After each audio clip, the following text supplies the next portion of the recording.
Hello దోస్తుల్, ఇవాళ recipe వచ్చేసి pool makhana semiya పాయసం అండి.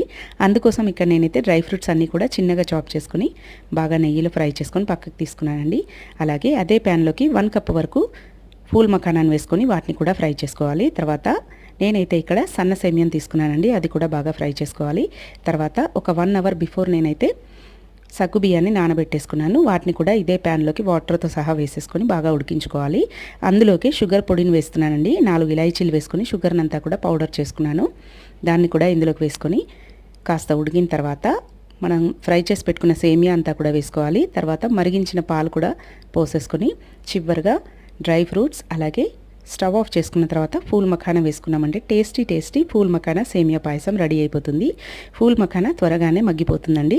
స్టవ్ ఆఫ్ చేసిన తర్వాత అయినా వేసుకోవచ్చు. మీరు ఇలా ఒకసారి ట్రై చేసి చూడండి. టేస్ట్ అయితే చాలా బాగుంటుంది. పిల్లలు కూడా ఇష్టంగా తింటారు. Thanks for watching. Please subscribe.